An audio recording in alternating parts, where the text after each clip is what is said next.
going on, y'all? Welcome back to the garage. So my daughter and I spent a little quality time after I got off of work and she got off of school. I bought a new vacuum, and not for the house. It was one of those 3-in-1 kind of things where it can also be a dust buster but corded, which has a lot more sucking power than those dadgum, I almost said the bad word, but I didn't. Those dadgum cordless ones. And they were like $39 for the beginning model, but they had this 3-in-1 stick vacuum that would convert to a dust buster that's corded for like $22. And it had attachments for, cleaning out the car. I'm like, boom, baby, I'm in. So we spent a little bit of time, vacuuming out my car and vacuuming out my wife's car and just trying to catch up on our day because we don't see each other a whole lot. We're all gone. 9-10 hours out of the entire freaking 24 hours, and the rest of the 24 hours is spent with sleeping. Cheese and crackers. How do you even spend time with your family, if you got to work and go to school? But I digress.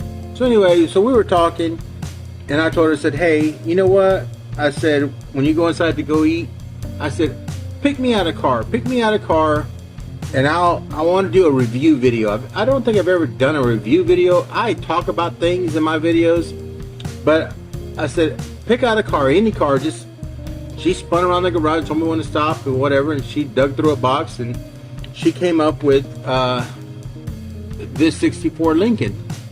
I said, okay.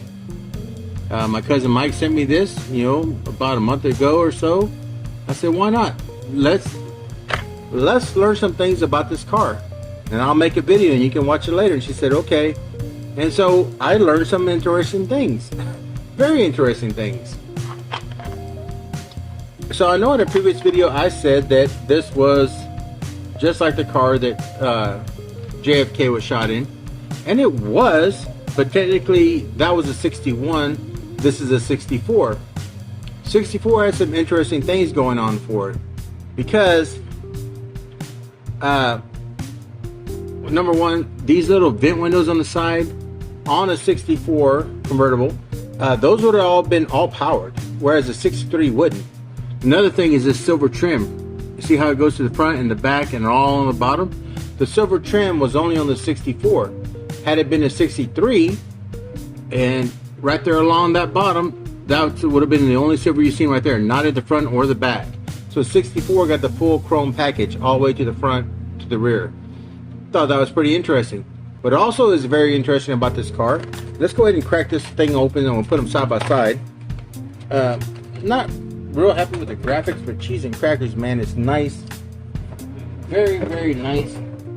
And this one was put out in 2000, so yeah, there we go, 23 years old. We'll put them opposite so we can keep looking at it. So what's interesting about this car is for the convertible to happen, they had to have 29 relays in this. Lift up the hood, lift up that little black panel above the red seat there. All that had to come up. The top had to come out and latch onto the top. And it was like a screw type mechanism, which was pretty interesting because it works.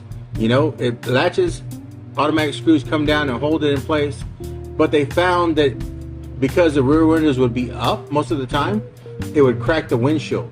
And it was a very common problem. So they added a 30th relay, a 30th one that would, when the convertible mechanism was to go up, it would drop the lower windows in the back seat to halfway, so there was no extra tension. It would latch to the front, and then boom, windows go back up.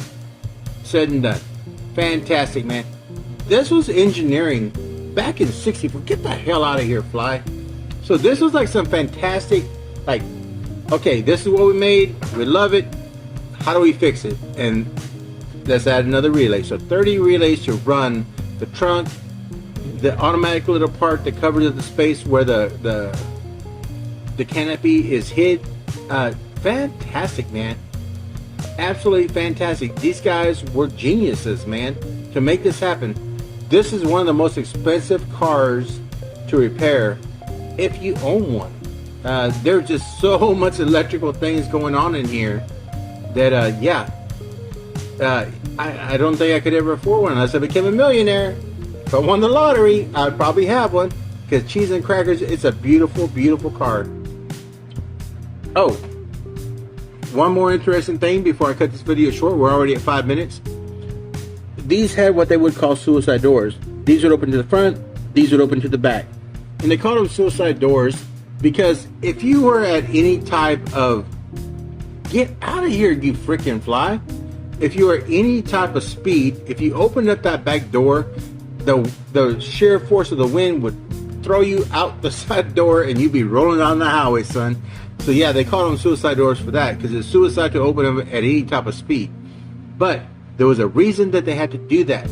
With front doors opening normal, back doors opening outwards. The reason is because they had a pillar right here that this door would have to latch into. It was not strong enough for them to mount the back door to open normally. So they had to hinge it at the back and it had to open outwards, you know.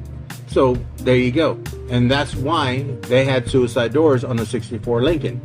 That pillar there in the middle, it had to be strong enough to lock both doors, but not strong enough to support a door.